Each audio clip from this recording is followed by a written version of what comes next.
देशभरातील भाविकांसाठी धार्मिक पर्वणी असलेल्या नाशिकच्या सिंहस्थ कुंभमेळ्याच्या तारखा अखेर जाहीर झाल्या।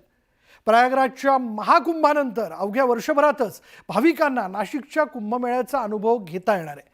आणि या कुंभमेळ्याचं वेळापत्रक नेमकं कसं असणार आहे, कुंभासाठी सरकारची कशी तयारी आहे, जाणून घेऊयात।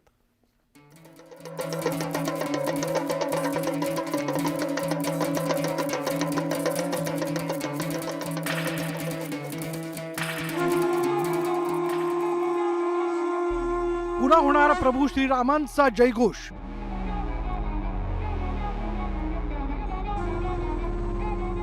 भाविकांना सिंहस्थ कुंभमेळ्याची पर्वणी।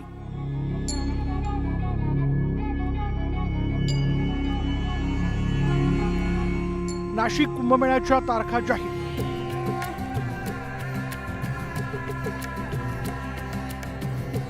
- 2026 ते 2028 कुंभमेळ्याचं आयोजन।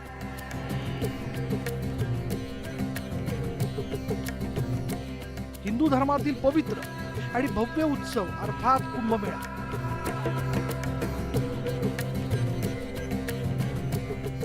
प्रयागराजच्या महाकुंभानंतर आता नाशिकच्या सिंहस्थ कुंभमेळ्याला सुरुवात होते। मुख्यमंत्री देवेंद्र फडणवीस यांनी 13 आखाड्यांचे प्रमुख साधू महंतांसोबत केलेल्या चर्चेनंतर नाशिकच्या कुंभमेळ्याच्या तारखांची घोषणा करण्यात आली। त्यानुसार ऑक्टोबर 2026 ते जुलै 2028 पर्यंत नाशिकचा सिंहस्थ कुंभमेळा सुरू राहणार आहे। या कुंभमेळ्याचं वेळापत्रकच जाहीर करण्यात आले। कुंभमेळ्याची सुरुवात 31 ऑक्टोबर 2026 रोजी रामकुंडावरील दुपारी 12 वाजता ध्वजारोहणानं होणार आहे। तर 24 जुलै 2027 रोजी आषाढ कृष्ण पंचमीच्या दिवशी साधुग्राममध्ये आखाडा ध्वजारोहण होईल, ज्यामुळे संत महंतांचा सहभाग अधिकृतपणे सुरू होईल।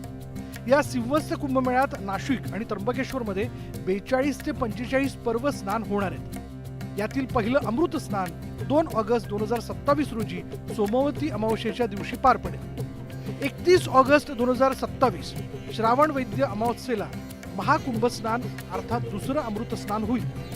11 सप्टेंबर 2027 ला भाद्रपद शुद्ध एकादशीच्या दिवशी तिसरं अमृत स्नान होणार आहे। 29 जुलै 2027 रोजी एकादशीच्या दिवशी नगर प्रदक्षिणा होईल आणि शेवटी 24 जुलै 2028 रोजी सिंहस्थ कुंभमेळ्याची सांगता होईल। सुदैवाने खूप मोठ्या प्रमाणात पर्वाच्या तारखा उपलब्ध आहेत, त्यामुळे कुठल्या तरी एकाच तारखेला खूप गर्दी करण्याची आवश्यकता पडणार नाही। यावेळेचं जो आपला सिंहस्थ कुंभमेळा आहे हा नेहमीपेक्षा जास्त काळ चालणार आहे, त्यामुळे जास्त पर्वणी या ठिकाणी आहे आणि म्हणून मला असं वाटतं की जी काही भाविकांची गर्दी आहे त्याचं योग्य नियोजन हे आपल्याला करण्याची संधी त्यात मिळालेली आहे। नाशिक आणि त्र्यंबकेश्वर मध्ये 2026 ते 2028 दरम्यान संपन्न होणाऱ्या या कुंभमेळ्यासाठी सरकारनं ही जोरदार तयारी केली। गोदावरी स्वच्छता तसंच सिंहस्थ कुंभाच्या उपाययोजना करण्यासाठी सर्वतोपरी प्रयत्न केले जात असल्याचं मुख्यमंत्र्यांनी स्पष्ट केलं। कुंभमेळ्याच्या निमित्ताने 4000 कोटी रुपयाचे वेगवेगळ्या कामाच्या निविदा या आपण काढलेल्या आहेत, त्यातल्या काही अंतिम स्टेजवर आहेत। जवळपास 2000 कोटी रुपयाच्या अजून निविदा या आपण काढतो आहोत।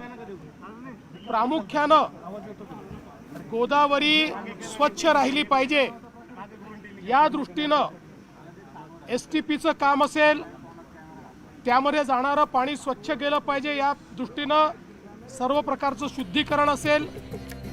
नाशिक आणि त्र्यंबकेश्वर मधील कुंभमेळा हा हिंदू धर्मातील 4 पवित्र कुंभमेळ्यांपैकी एक आहे।